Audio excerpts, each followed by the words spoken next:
السلام علیکم ورحمۃ اللہ وبرکاتہ۔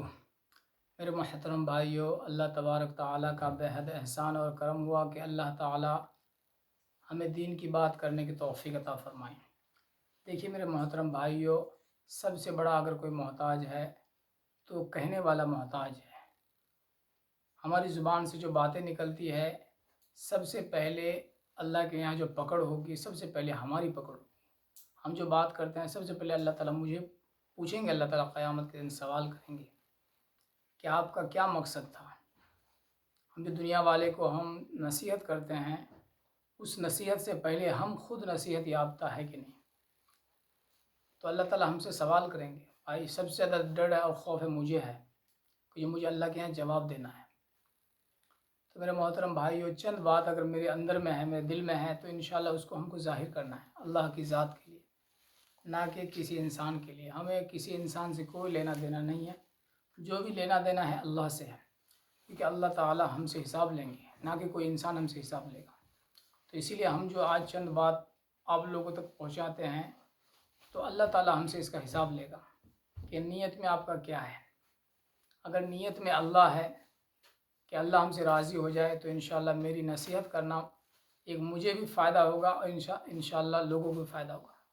اگر میری کسی کو نصیحت کرنا یہ ہو کہ ہم خود نصیحت کو قبول نہیں کریں اور دوسرے کے لیے نصیحت کے لیے ہم پیغام پہنچائیں، تو اللہ کے یہاں بہت بڑی پکڑ میری ہوگی۔ حدیث میں اس کا بھی ذکر ہے کہ ایسے لوگ جو نصیحت کرتے ہیں، قیامت کے دن وہ جہنم میں وہ جو ہوں گے، تو جہنمی لوگ کہیں گے آپ تو ہم لوگ کو نصیحت کرتے تھے، ہم کو سمجھاتے تھے، تو آپ یہاں کیسے آ گئے؟ تو وہ فرمائے گا نصیحت کرنے والے ہم لوگوں کو کہتے تھے، خود عمل نہیں کرتے تھے۔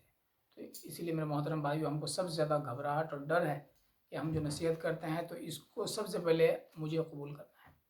تو انشاءاللہ ہم آپ لوگوں کے سامنے چند بات پیش کریں گے، اس میں سے سمجھ لیجئے دو بات جو اہم بات ہے، جو ہر انسان کو جاننا ضروری ہے۔ اللہ تعالیٰ کو دو چیز بالکل بھی پسند نہیں ہے کہ انسان کے اندر وہ دو چیز پیدا ہو جائے۔ اللہ تعالیٰ توحید کو پسند کرتے ہیں اور اللہ تعالیٰ تواضع کو پسند کرتے ہیں۔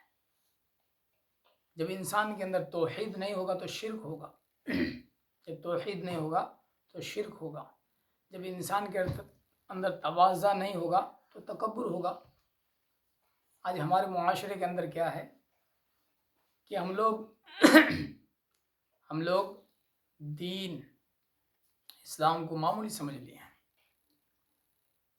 اور ہمارے معاشرے کے اندر تکبر کو بالکل معمولی نہیں سمجھا جاتا ہے۔ لوگ عام طور پر ہم لوگ تکبر کرتے ہیں، پیسے کی تکبر، صحت کی تکبر، حسن جمال کی تکبر۔ تو میرے محترم بھائیوں، اللہ کے نبی فرماتے ہیں، حدیث کا مفہوم ہے کہ جس کے دل میں ایک رائی کے دانے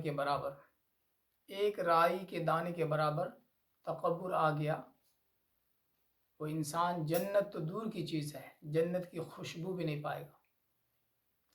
اب جنت کا جو فاصلہ ہے، جب انسان جنت میں جائے گا تو 500 سال قبل، 500 سال پہلے اس کو جنت کی خوشبو محسوس ہونے لگے گا، اتنی دوری سے محسوس ہونے لگے گا، مگر اللہ تعالیٰ اس تکبر کرنے والے کو وہ خوشبو بھی نہیں عطا فرمائے گا۔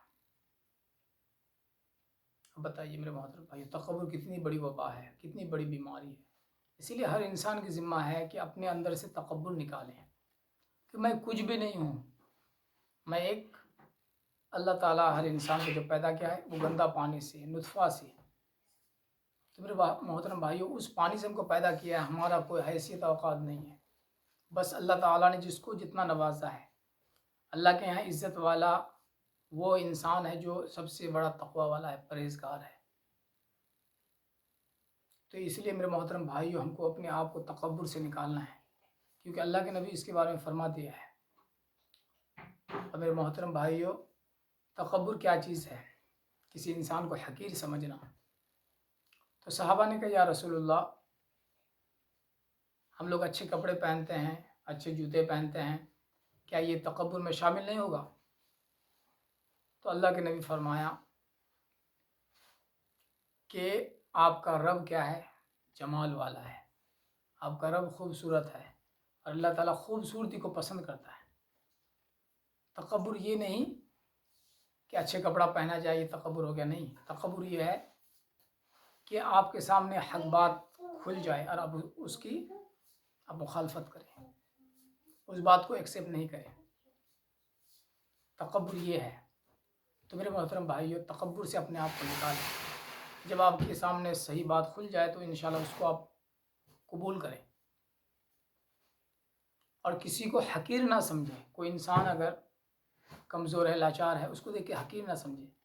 آپ اچھے کپڑے پہن کے تو کوئی بیچارہ ایسا بھی ہے جس کے پاس پہننے کے کپڑا نہیں، پھٹے پرانے کپڑے پہنتے ہیں، اس کو دیکھ کے آپ حقیر سمجھیں گے، آپ کے دل میں آ گیا تکبر۔ تو انشاءاللہ ایسے وبا سے اپنے آپ کو بچائیں۔ اور دوسری چیز جو ہے وہ شرک ہے۔ شرک ہم لوگ کیا سوچتے ہیں؟ شرک صرف یہی چیز ہے کہ ایک بتوں کو پوجنا شرک ہے، یا کسی قبر میں جا کے کسی قبر والے کو پکارنا، یہی شرک ہے؟ بلکہ شرک یہ ہے کہ انسان اللہ کے حکم پر اپنے حکم کو پورا کرے۔ جب اللہ کے حکم آ جائے تو پھر کیا کرتے ہیں؟ ہم اپنے حکم کو پورا کرتے ہیں۔ یہ بھی تو شرک ہے، یہ بھی تو شرک ہے کہ ہم اپنے نفس کی خواہش کے مطابق چلتے ہیں، اللہ کی نہیں مانتے ہیں، اپنی نفس کی مانتے ہیں۔ شیطان مردود نے کیا کیا؟ سب سے پہلا شرک کرنے والا شیطان ہے، اور سب سے پہلا متکبر بھی شیطان ہے۔ شیطان نے کیا کیا؟ سب سے پہلا کام، اللہ تعالیٰ کی طرف سے حکم ہوا کہ آدم کو سجدہ کرو، شیطان کے اندر بات آ گئی کہ میں تو آدم سے افضل ہوں، میری جو صفت ہے اوپر کی جانب ہے، آگ کی صفت اوپر کی جانب ہے اور مٹی کی صفت نیچے کی جانب ہے۔ تو یہ تکبر آ گیا، تو اللہ تعالیٰ نے دیکھیے لعنت کا طوق پہنایا۔ اور دوسری چیز کیا آیا شیطان کے اندر؟ ایک اللہ کا حکم آیا، ایک نفس کا حکم آیا۔ تو اللہ کے حکم کو شیطان نے ٹھکرایا اور اپنی نفس کی اطاعت کیا، اپنی نفس کی اطاعت کیا، تو وہاں بھی وہ شرک میں مبتلا ہوا، شرک کیا، اللہ کے ذات میں شریک کیا اپنے نفس کو۔ تو میرے محترم بھائیو، ہمیں بھی اپنے اندر جھانکنا ہے، ٹٹولنا ہے کہ میرے اندر کوئی شرک تو نہیں ہے۔ تو اللہ تعالیٰ ہمیں یہ شرک کی وبا سے بچائے۔ یا میرے بھائی مجھ سے کوئی بولنے میں بھول ہوئی تو معاف فرمائے، کیونکہ اللہ تعالیٰ معافی کو پسند فرماتا ہے۔ ہر انسان کا ذمہ ہے کہ انسان اپنی دل کی بات کو پیش کرے۔ ہاں انشاءاللہ اللہ تعالیٰ کہنے اور سننے سے عمل کرنے کی توفیق عطا فرمائے۔ جو بات ہم سے بھولی ہو آپ ہماری اصلاح فرمائیں، ٹھیک ہے انشاءاللہ، اللہ قبول فرمائے۔